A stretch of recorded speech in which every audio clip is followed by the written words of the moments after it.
In this lesson, you will learn how to compute measures of central dispersion. In the last lesson, we learned how to find measures of central tendency, which were your mean, median, and mode. And in this lesson, your measures of central dispersion are values that tell you how far something is spread apart. So dispersion means to separate or to spread. So the measures of dispersion tell you how far your different values are spread apart. So that would include your range, your first and third quartile, variance, and standard deviation. So the purpose of this lesson is to explain how to find those measures of dispersion. So we'll begin actually with the first and third quartile. So first and third quartile means that we're finding the number 1/4 of the way into the list and the number 3/4 of the way into a list. And we see in the word quartile the prefix quart.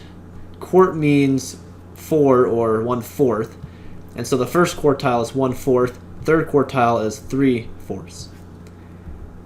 So for example, here we have a list of numbers, and to find the quartile we need to first find the median, and then we'll go from there. So if this is your list of numbers, you would like to write this out so it's not as a stem and leaf plot. So remember how to read this. The 0 and the 2. 0 is going to be your tens place. This is your ones place. So we have 2, then we have a 3, and then a 7. And then we have 1 with the 0, so we have 10, and then 14, 14, 18. And then with the 2, we have 22, 25, 25, 25, 29, and 29. And we have the rest as you see here. So to find the median, what I do is I work my way to the center. So working my way into the center of this list, we find that 25 is the median. So the median is 25, which we're going to use to find the first and third quartile. So the median is 1/2 of the way into this list. So to find the number that's 1/4 of the way, we are going to take half of this half. So looking from here to here, we take half of that half.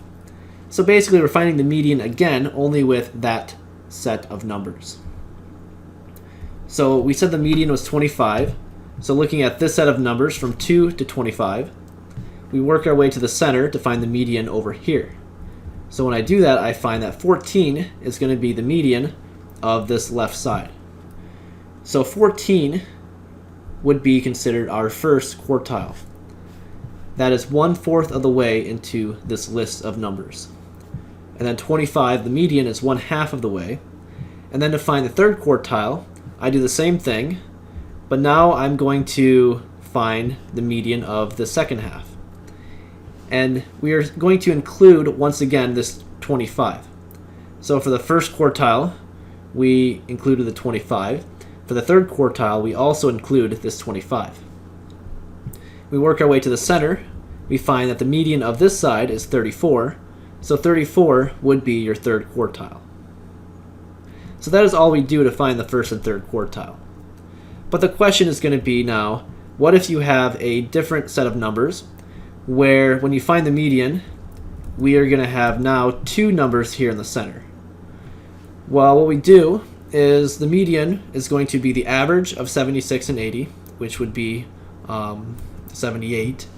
And then to find the first and the third quartile, I'm going to draw a line down the center, and I'm going to use the 76 for the left side and then the 80 for the right side. So finding the first quartile, I use the 76, and I work my way to the center to find the median of the first half. So when I do that, I find the median of the first half is a combination of 67 and 71. So I take the average of 67 and 71 to find the first quartile to be 69. And then for the third quartile, I do the same thing. The line is still down the center, and now I include the 80 all the way to 95 for the third quartile. So work my way to the center, and I find that my median of the second half would be a combination of 84 and 88, which would average to give you 86. Now let's look at another example. Here we have a new set of numbers, and we want to find the median, the first, and the third quartile. So to find the median, I work my way to the center, and when I do that, I will find that the median would be 12. So the median is 12, and now I need to use that to find the first and the third quartile. So to find the first quartile, I use that 12, and I work my way to the center, and I find that the median of this first half is a combination of 8 and 10. So I average 8 and 10 to give me 9. And then I do the same thing for the third quartile. I include the 12 again, and I work my way to the center, and I find that the median of the second half is a combination of 14 and 17. So I average 14 and 17, and I get 15.5. So now, using the same set of numbers, I want to also find what we call the range. The range is the distance from the lowest number to the highest number. So the distance from 1 to 20. And I find that by subtracting 20 minus 1. So I subtract the smallest number from the largest number, and I'm going to get 19. Now, once I know the lowest and highest number, the median, and the first and third quartile, what I can do is I can put all of that information into one little picture. And that picture is what we call a box and whisker plot. So using the data that we just were looking at, the lowest number was 1, highest number was 20, first quartile was 9, median was 12, and the third quartile was 15.5. So what I do is I create a number line, and I plot the different points that we just were given. So the 1, the 9, the 12, 15.5, and the 20 we have plotted on this number line. And then we draw a box around the first all the way to the third quartile. And then we draw a line down through the median. So we have this box in the center, and then we have whiskers going out from the first quartile to the lowest number, and from the third quartile to the highest number. So this is what we call a box and whisker plot. And it shows me quickly all of this information without having to calculate, and we can also easily compare this box and whisker plot to other box and whisker plots to analyze the data quickly. Now, two side notes with this. First off, notice that we're using the median, not the mean. Many people will confuse and put the mean instead, but we're going to use the median. The other thing is there are times when the third quartile and the highest number might be the same. If that is the case, you just won't include the whisker because there is no whisker if the highest and third quartile are the same. So we have learned so far how to find the quartiles, how to find the median, the highest number, lowest number, the range, and how to represent all of that with a box and whisker plot. Now, in the last part of this lesson, I'm going to explain to you how to find the last two measures of central dispersion, which are the variance and standard deviation. Now, if you are given a set of scores or set of numbers, and in this case we have our scores being 90, 88, 86, 82, 76, 72, 71, and 67, and we average those to get the mean of 79. Well, to find the variance, I need to begin by figuring out how far each of these scores or numbers are from the mean. And that is what we call the deviation. So the deviation from the mean tells me how far from the mean each of those scores are. So how far is 90 from the mean of 79?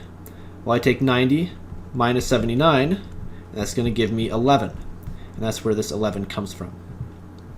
How far is 88 from 79? Well, I take 88 minus 79 to get 9.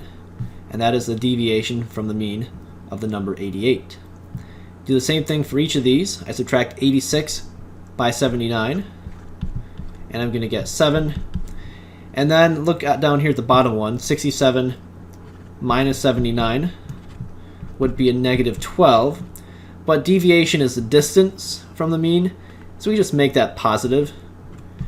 So it's going to be a positive 12. So I'm only concerned with the distance. It doesn't matter if it's negative or positive. And now from here, to find the variance, what I do is I take those deviations and I'm going to square each of these deviations. So I take 11 squared, 9 squared, 7 squared, 3 squared, etc. and take the average of those numbers squared. So if I average those numbers squared, I add them all together, 11 squared plus 9 squared, etc., and then divide by the total number of numbers that we are adding. So we have 1, 2, 3, 4, 5, 6, 7, 8 numbers, so we divide by 8. When you do that, you're going to get 526 over 8, which gives me 65.75. So it's kind of a weird process, but that is how you find the variance. And now the standard deviation is simply the square root. And now the standard deviation is simply the square root of the variance. So the variance we just found to be 65.75. The standard deviation is the square root of that, which would be 8.11. And the symbol we use for standard deviation is a lowercase Greek letter sigma. And the sigma transliterates into English as our S. So I'm assuming the S would be for standard deviation. Standard deviation starts with an S. So that's how you find the variance in standard deviation. And there's a lot that we can do with standard deviation and variance as you get more and more into statistics. But our purpose for this lesson is simply to introduce you to the topic of standard deviation and variance and the other measures of central dispersion. And that concludes our lesson for today. We will see you next time.